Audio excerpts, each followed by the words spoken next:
The story of chocolate begins in the humid forests of the Amazon. The sweet we crave today comes from the seed of a tropical fruit, the cacao tree. Its origins reach back thousands of years. At Santa Ana la Florida in Ecuador, vessels dated to around 3,300 BCE were found with cacao starch, theobromine, and DNA. This suggests the true cradle of chocolate was the Amazon basin. Genetic studies show the highest diversity of cacao in the upper Amazon. Long before the Maya and the Aztecs, South American communities were fermenting cacao and drinking it. That first chocolate wasn't sweet. It was a fermented, mildly alcoholic cacao brew, born from the sugary pulp used in ritual, seen as a source of energy and endurance. Over time, cacao spread into Mesoamerica. The Maya and Aztec dedicated it to the gods. Theobroma cacao, food of the gods, became a sacred symbol in their world. Cacao beans worked like money. In Aztec markets, a turkey could cost about 100 beans. The cacao drink was reserved for elites. Drinking it without permission could be punished. The ceremonial drink was bitter, spicy, and foamy. Roasted cacao paste mixed with water, chili, vanilla, sometimes cornmeal, then poured from height to create foam. Fuel for warriors and priests. According to tradition, Emperor Moctezuma II drank dozens of cups of chocolatl a day, a word that would echo into chocolate. Back then, chocolate wasn't dessert, it was power, faith, and currency. In the early 16th century, cacao crossed the ocean. The Spanish loaded it onto ships from Aztec lands and brought it to the Old World, marking chocolate's second birth in Europe. In 1519, Hernan Cortes tasted the bitter, frothy drink in Emperor Moctezuma's palace. Thick and spicy, it was unlike anything in Europe, a ceremonial beverage symbolizing imperial power. European palates were puzzled. Some said it tasted like pig feed. Unsweetened, spicy, and intensely bitter, it remained a curiosity of royal courts for a time. The recipe quickly evolved. Sugar, vanilla, and cinnamon from the New World softened the bitterness. Hot chocolate became sweet, the latest luxury in Spanish palaces. Chocolate houses appeared in Paris and London. Silver and porcelain cups became status symbols. Drinking chocolate marked class and identity among the aristocracy. The Catholic world debated, does chocolate break the fast? In 1664, the answer came, no. Physicians soon prescribed it as a tonic, even an aphrodisiac. The sugar revolution carried luxury beyond palaces. Merchants and the bourgeoisie embraced hot chocolate, joining tea and coffee in shaping a new era of social beverages. As the Industrial Revolution loomed, the stage was set. Chocolate would leave the cup and take shape in solid form. The age of the bar was about to begin. The 19th century transformed chocolate from a drink into an edible delight. Small laboratory experiments and steam-powered factories would forever alter the course of sweet history. In 1828, Van Houten's cocoa press separated the fat, leaving behind a dry cake that could be ground into powder. Cocoa powder made the drink cheaper, and the leftover cocoa butter opened the door to solid chocolate. The alkaline Dutching process reduced acidity and deepened flavor and color. Mixed with milk, it became smoother. Mechanization sped up grinding and mixing, bringing the first wave of standardization. In 1847, J.S. Fry & Sons combined cocoa butter, powder, and sugar into molds, creating the first edible chocolate bar. Hard and brittle, yet revolutionary, chocolate could finally be held in one's hand. In 1875, Daniel Peter added Nestlé's condensed milk to the mix. Milk chocolate was born. Its creamy taste swept across Europe, and the market exploded. In 1879, Rodolphe Lindt's conch machine kneaded chocolate for hours, producing a silky, melt-in-the-mouth texture. The roughness vanished, and smoothness became the new standard.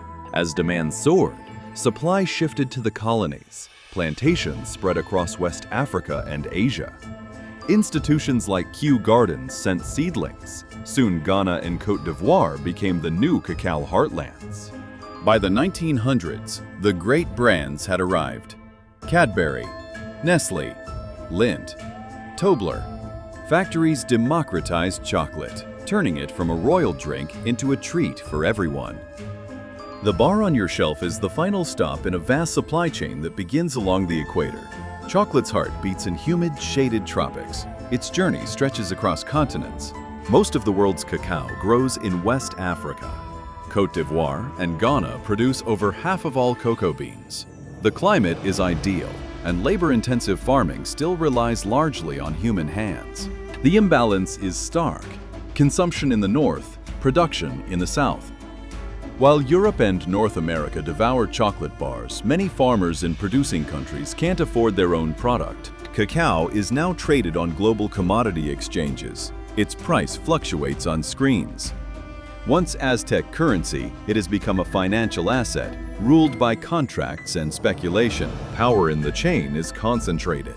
Giants like Barry Callebaut, Mars, Nestle, Mondelez, Ferrero, and Hershey's dominate shelves, while millions of small farmers struggle to survive in the fields. Farmers' shares are meager, most earn below the poverty line. Child labor persists, and certification programs like fair trade are often criticized as limited band-aids to deeper inequality. From 2023 to 2025, extreme rains and droughts cut harvests and drove prices up. Shrinkflation hit the shelves. Bars got smaller, prices stayed the same. Consumers paid more for less chocolate. The system is fragile. Climate uncertainty and corporate concentration pose lasting risks, and the true cost of chocolate is becoming ever more visible behind its sweetness. Cacao lives within a narrow climate window, 21 to 27 degrees Celsius, steady rainfall, and shade. That window is closing. These basic conditions are becoming increasingly unreliable. Seasons have shifted. Extreme rains and long droughts now follow one another. In 2024, record rainfall in West Africa was followed by drought. For farmers, the calendar has become a gamble. Scientists warn, without action, by 2050, many key regions may become unsuitable for cacao. This is not just an agricultural crisis, it's an existential one for chocolate itself. Extremes fuel disease. Black pod rots fruit on the tree, while drought spreads CSSV virus. Millions of trees have been cut in Ghana. Local losses have turned into regional collapse. Genetic uniformity heightens fragility. The dominant Forastero strains are nearly identical. One pathogen can wipe out entire basins. Breeding resistant varieties takes time and investment. Cacao's pollinators are tiny, 1 to 3 millimeter midges. Monoculture plantations strip away leaf litter and shade, destroying their habitat. Without these flies, flowers go unfertilized and yields crash. Hand pollination helps but can't scale. The solution lies in agroforestry, planting banana and shade trees to rebuild microclimates, restore moisture, biodiversity, and pollinator life. Climate-smart farming, insurance, early warning systems, and fair income programs can buy time. But the clock is ticking. If balance breaks, the loss will be more than price. It will be chocolate's story itself. The question is clear. Can chocolate survive without relying on cacao? Recent crises have accelerated the search for cocoa-free chocolate, and a new wave of flavor technology is emerging. Startups like WNWN and Planet A ferment blends made from barley, carob, or sunflower seeds to recreate cacao-like flavor profiles, promising a similar sensory pleasure with a much smaller carbon footprint. Teams such as Voyage Foods transform legumes through roasting and fermentation, creating caramelized roasted notes that mimic cacao. The very definition of chocolate is slowly expanding. A step further is cellular cacao, tiny tissue samples grown in bioreactors. Companies like Barry Callebaut aim to use this technology to reduce supply shocks and diversify sourcing. In theory, cell-cultured cacao is cleaner. Heavy metal and mycotoxin risks are controllable.